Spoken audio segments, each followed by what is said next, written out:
Radhe Radhe guys, कैसे हैं आप लोग। और आप लोगों का बहुत बहुत बहुत बहुत स्वागत है मेरे अपने चैनल पर राधे कृष्णा दासी पर।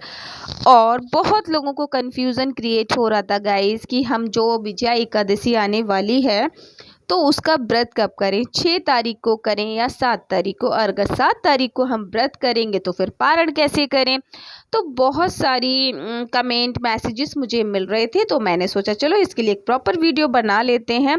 भगवान का नाम लेके, विष्णु भगवान का ओम नमो भगवते वासुदेवाय नमो नमः, इसके माध्यम से आपको बताऊंगी कि व्रत की तिथि सही से, डेट है, मुहूर्त है, पूजा विधि है, सब कुछ बताऊंगी इस वीडियो के अंदर आप लोगों को। तो चलो जल्दी से स्टार्ट करेंगे हम वीडियो कि हम व्रत करें 6 या 7 तारीख को। तो हम लोग जो व्रत करेंगे वो उदया तिथि के अनुसार ही हमें कोई व्रत करना चाहिए। तो विजया तिथि की जो आरंभ है वो 6 मार्च को सुबह 6:31 पर होगा और अगले दिन 7 मार्च को 4:14 पर एकादशी जो तिथि है वो समाप्त हो। लेकिन उदया काल से एकादशी तिथि 6 मार्च को पूरे दिन रहने वाली, इसीलिए हम विजया एकादशी का जो व्रत करेंगे हम वो 6 मार्च को करेंगे, ठीक है। अच्छा, अब जो कुछ लोग बोल रहे हैं कि हमें 7 मार्च को करना है या 7 मार्च की भी एकादशी है, तो देखिए ग्रस्त जीवन वालों के लिए 6 मार्च को करेंगे व्रत, और जो 7 मार्च को करेंगे वो है इस्कॉन वाली, ठीक है। क्योंकि देखिए वो होते हैं, मतलब वो ग्रस्त जीवन में नहीं रहते हैं, तो वो लोग जो है वो करेंगे 7 मार्च के लिए, उन लोगों के लिए है। तो जो इस्कॉन वाले हैं वो 7 तारीख में करेंगे, ठीक है।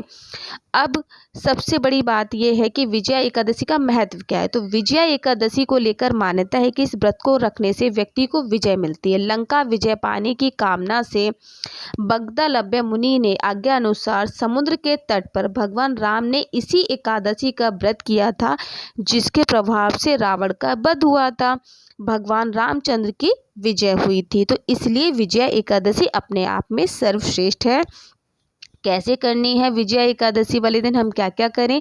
तो विजया एकादशी वाले दिन आप शुद्ध स्थान, शुद्ध वस्त्र धारण कीजिए और आप अर्ली मॉर्निंग यानी जिसको बोलते हैं हम ब्रह्म मुहूर्त, उसमें उठ जाइए, उसमें आप गंगा जल डालकर स्नान कर लीजिए, है ना। तो ये सारी चीज़ें हमें करनी है। इसके बाद वहाँ पर चांदी, तांबे, मिट्टी का कलश भी स्थापित कर सकते हैं आप अपने पूजा जो घर है आपका, है ना। और कोई अनाज रखिए। इसके बाद भगवान विष्णु की मूर्ति को स्थापित करिए, फिर धूप दीप चंदन फल फूल तुलसी आदि से भगवान की पूजा करें।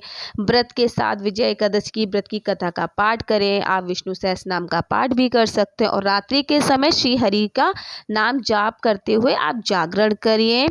तो ये सब तो हो गए हमारी व्रत की बातें कि हमें 6 या 7। तो अब तो क्लियर हो गया आपको कि आपको व्रत जो ग्रस्त जीवन वाले हैं वो 6 को करेंगे और जो ग्रस्त में नहीं है वो 7 तारीख को करेंगे, ठीक है।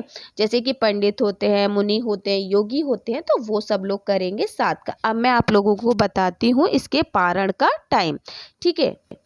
तो पारण हम करेंगे 7 मार्च को 1 बजे से लेकर 3:30 बजे तक। हम कभी भी, देखो एक प्रॉपर टाइम पारण का नहीं होता है, तो आप लोग जो हैं 1 बजे से लेके 3:30 बजे तक, 4 बजे तक आप कभी भी पारण कर सकते हैं। अगर मैं एग्जिट बताऊं तो एग्जिट में देखिए ऐसी पूजा होती नहीं है कि मैं एग्जिट टाइम आपको बता दूं, तो मैंने आपको लगभग टाइम बता दिया है कि आप इस बीच अपने व्रत का पारण कर सकते हैं, ठीक है। तो बहुत बड़ी चीज़ें नहीं होती हैं, बहुत छोटी छोटी चीज़ें हैं। और देखिए आपकी जो भी आपके शरीर की क्षमता है, ठीक है, मन की क्षमता है, हमें हमेशा व्रत उसके अनुसार करना चाहिए। लोगों को देखकर हमें बहुत सारी चीज़ें ढोक ढमाल में नहीं पड़ना चाहिए। तो मैं तो हमेशा से ही आपको जो पूजा पाठ बताती हूँ बहुत ही रियलिस्टिक बताती हूँ। मुझे ऐसी पूजा करना पसंद है, और मतलब सही बताऊँ तो ऐसी चीज़ें ही बताना पसंद है जो व्यक्ति अपने जो उसका खुद का माध्यम है उसके अनुसार, मतलब उसकी खुद की जो क्षमता है उसके अनुसार वो कर सके, ठीक है। बहुत चीज़ें बढ़ा चढ़ा के हमें करने की कोई आवश्यकता नहीं, क्योंकि भगवान भाव के भूखे होते हैं, ना कि हमारी इन सब चीज़ों की, ठीक है। आप बिल्कुल सिंपल वे में व्रत कीजिए विजया एकादशी का। और आप किसी भी एकादशी का, देखो जितनी भी एकादशी हैं अपने आप में सभी पूर्णदायी होती हैं, सभी फलदायी होती हैं। ऐसा नहीं है कि कोई भी व्रत हमें फलदायी नहीं है। तो जितनी एकादशी हैं सारी ही फलदायी होती हैं। और विजया एकादशी अपने आप में इसलिए फलदायी है कि अगर किसी व्यक्ति को किसी भी कार्य में अगर विजय प्राप्त करनी है तो वो उस व्रत को कर सकता है और अवश्य ही भगवान विष्णु की कृपा उस पर बनेगी। तो जो जिस भी कार्य के लिए वो व्रत ये रख रहा है तो वो उसका कार्य अवश्य ही पूर्ण होगा। ठीक है, तो ये है विजया एकादशी की कथा, जरूर पढ़ लीजिएगा। तो अगर आपको मेरी वीडियोस अच्छी लग रही हैं और अगर इन्फॉर्मेटिव लग रही हैं तो प्लीज़ गाइस मेरे चैनल को आप लोग सब्सक्राइब करो, बहुत ढेर सारा प्यार दो। और मैं अपनी वीडियो का यही करूँगी अंत और आपके लिए लाऊंगी अगली बार नई वीडियो। Bye bye.